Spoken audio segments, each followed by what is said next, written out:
Does your money vanish in the first week after getting your paycheck? Do you struggle with keeping your finances in check? Are you looking for a financial plan to safeguard your hard-earned money? Then this video is just for you.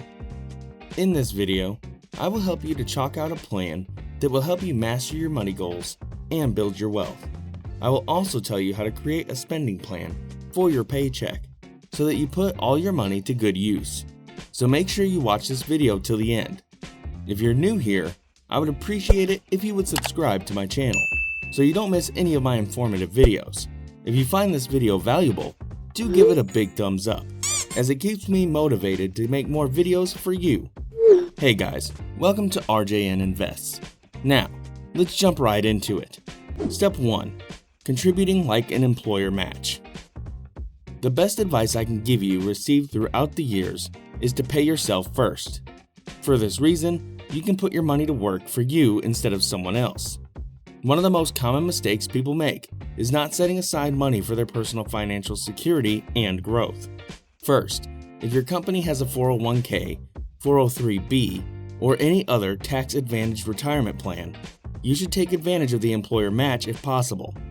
Most of you will get a match of essentially free money up to the specific percentage of what you contribute to earn.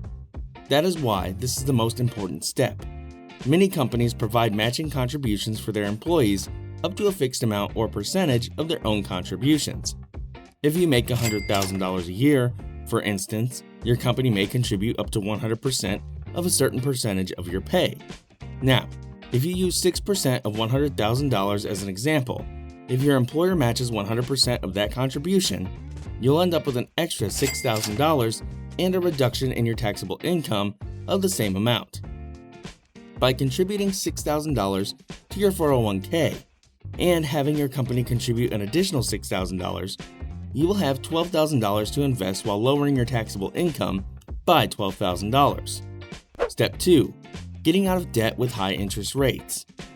The obvious question is, what else can I do with that money? Or what kind of return can I receive on that money? To simplify this, the interest you earn from paying down a debt is guaranteed and not subject to taxation.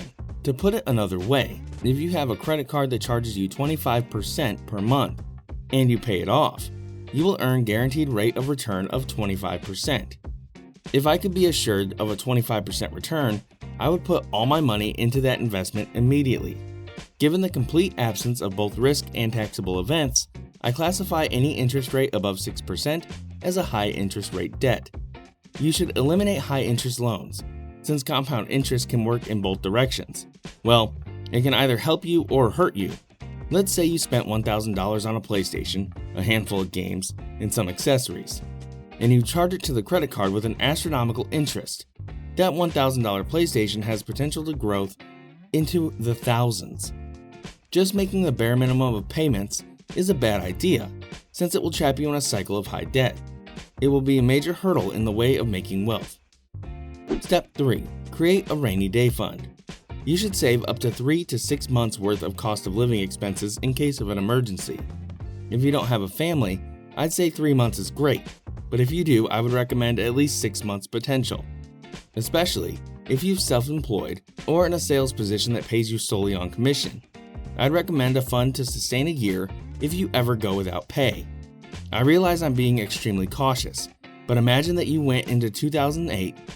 Unemployment rates reached double digits as people lost their jobs at an alarming rate. Putting money aside for an emergency fund is like buying interest on yourself, and it's also a great way to lay the groundwork for future financial success. In a time of rising prices, hoarding cash is a losing strategy.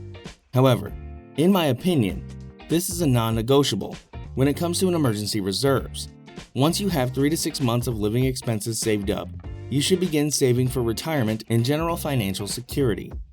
Step 4. Preparing for old age. In the previous steps, we discussed contributing as much as possible into your 401k in order to take advantage of an employer's match contribution.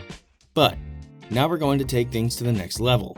You should be saving 15% or more of your take-home pay for retirement. If your annual income is $100,000 after taxes and other deductibles, you should set aside at least $15,000 every year. It is at this point that I would want to introduce the Roth IRA. The Roth IRA is a preferred retirement account because of the high degree of adaptability and the fact that contributions are made with after-tax income. Investing in a Roth IRA allows your earnings to accumulate tax-free. Therefore, you can enjoy tax-free growth in an account up to the time of your retirement. Roth IRA contributions are capped at $6,000 each year or $7,000 if you're 50 or older. The rest should be deposited into a tax-favored account provided by your company. One further thing I appreciate about Roth IRAs is that they can withdraw your contributions tax-free, and withdrawals on earnings are also tax-free under certain circumstances, such as paying for your first home or any unexpected medical bills. These regulations are subject to change, but the system is quite adaptable. If you wind up changing your mind about the investment, you can always convert your IRA to a regular savings account because whatever you put in, you can always get out. Step 5. Filling your buckets. Now here's a time for you to enjoy life with the money you make.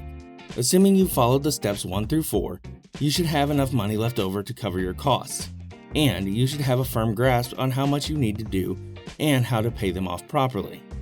Step 5 is completed when all monthly bills have been paid, and you've completed steps 1 through 4. Let's imagine you're able to put away $1,000 per month in savings.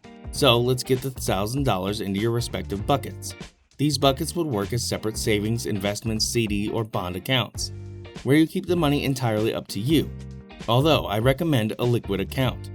You can fill your buckets with whatever you like, but there are some examples like mortgage, car fund, travel fund, or anything else. You should be setting aside a certain amount of money every month to go into these designated bucket accounts. Most brokerages and savings accounts have automated features that make this a breeze. When you get paid from your job, any spare cash in your savings account should be allocated here. You can have a set budget for travel, savings, and whatever else you choose to do with the rest of these funds. You know that X amount of dollars will go into each of these categories. Now is the time to take your life to the next level and have a meaningful bucket to put all of your hard-earned cash in. The best part about these buckets is that you can always see at a glance if you have enough money to fulfill your desires. Let's use a travel bucket for example.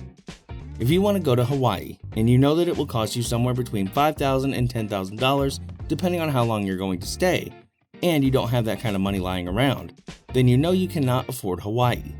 Suppose you have $10,000 in the car fund. You can only afford a $10,000 car, including repairs, upkeep, and other car costs. That's why it is helpful, since it helps you to keep your spending in check and maintains your standard of living stable. I'm hoping the bucket method will be useful.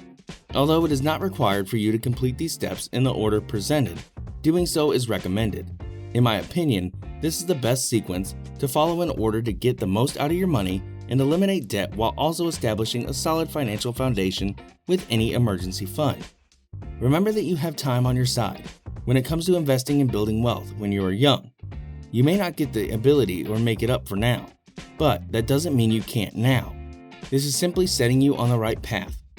Thank you so much for watching, and I hope you enjoyed and learned something from this video. Please remember to subscribe if you haven't already, and give this video a big thumbs up. So with that, have a wonderful day, and I'll meet you in the next video. Take care.